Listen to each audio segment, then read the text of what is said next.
from across the internet, because I saw that you posted a little while back in the StartupSauce group that you'd recently signed your first $1 million a year client.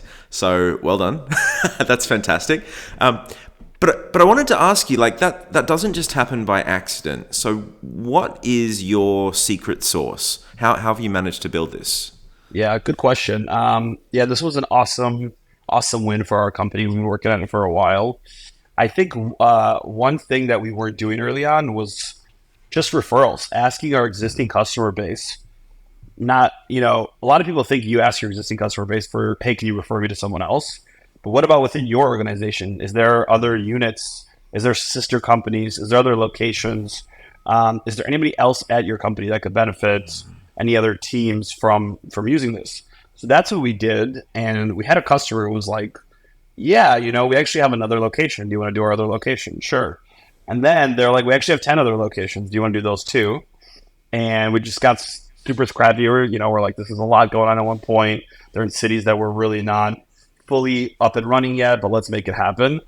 And eventually they were like, well, I think we have 40 something locations now that want to just go to you guys and we'll just give you everything. So that was really cool. And that actually, I traced back to where that original lead came from, and it was from Google Ads. So the joke is kind of like, we don't have to look and see if Google Ads, costs, the customer acquisition costs, the payback period. Obviously, all that goes out the window because this customer just made it back 100-fold. So, Absolutely. Yeah, I think that's a thing that we're starting to do now. We're starting to lean on our existing customer base. I think once you get into obviously every software company and just every company in general has different sweet spots of like, hey, now we have a lot of customers. 10 could be a lot to one software company and 100 to another. But for us, it was crossing like the 100 customers.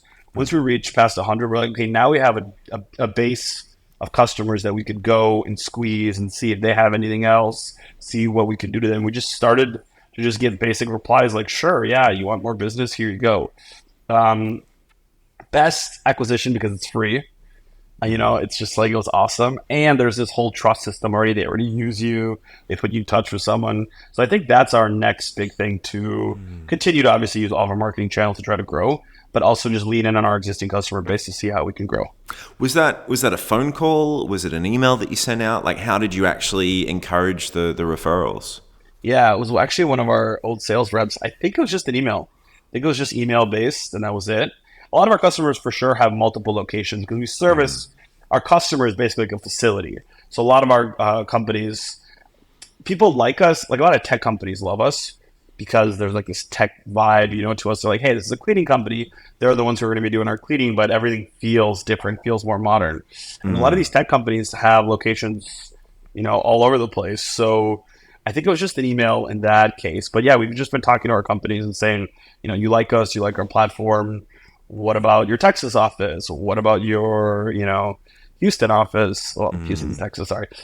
Just across the country. Like, where else can we service you? Gee, I wonder how many people watching this or listening to this are leaving a lot of money on the table because they just never sent that email and never asked. I think that's a really easy, quick win. Yeah, for sure. Yeah. We never did that early on. It was like, it felt weird. I think a lot of people, it feels really uncomfortable for them. For me too, when I was doing sales early on, I'm like, I'm not going to ask you to do something for me. I'm the customer. And I think there's this like weird, I don't know, there's this type of person, I guess I'm one of them, where it's like, it feels uncomfortable to ask anything from your customer. You should be doing for your customer. Even feedback. Like I remember early on, we lost an account, a big one that I worked on forever. And someone was like, ask them why. And I was like, no, that's not appropriate. I'm not going to ask them why. Like, I should be doing for them. They shouldn't do anything for me. I think that's a wrong mindset. I mean, I was clearly proven wrong. I think if you just ask, people are happy to refer. I can tell you the countless times people have asked me, hey, can you leave a review for my business? Or like, sure, I don't think, wow, this is weird. They're asking me to do something. So I think in general, in the beginning, there's this fear of like, oof, I don't want that customer to churn, so let's just leave them alone. Let's not ask them for anything. But I think that's how you grow, by asking and getting feedback and all that. And just getting really tactical for a moment, like how do you phrase that? Is it literally just an email saying, hey, if you're really happy with our service, would you mind referring us to, do you have any other locations that you could refer us into? Is there anyone else in your organization or any sister organizations that we could potentially work with? Is it as simple as that? Yeah. So first, we want to make sure that we're good with the customer. Like if someone just complained on us, we don't want to be like, oh, sorry. By the way, do you want, you know what I mean?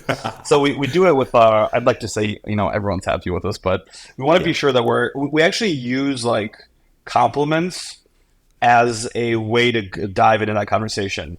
Meaning we'll do like a check-in. Someone will say everything's been great, 5 out of 5. Everything's been going great. Then we're like, awesome. By the way, and then we show them that we did a little bit of research because then it's not like lazy. Like, hey, what do you got? Give me work. So right, it shows that like we went on our end and did some research on you. It kind of makes them feel a little bit not like it's not like a sneaky way to get them to respond, but they realize like, hey, these guys they're doing research. They want to grow. So we'll say something like, that's great to hear. By the way, we noticed on your website that you have an office located in Minneapolis. We have an awesome team in Minneapolis. We can provide you with the best, similar service in Minneapolis. Can you put us in touch with the Minneapolis team? And like 9 out of 10 times they're like, yeah, sure. Here's the contact at Minneapolis. Like, why wouldn't they do that? They're like, hey, Minneapolis person, this is a great service we use. I don't know you so much, but we work for the same company. Here you go. And yeah, it ends up working out.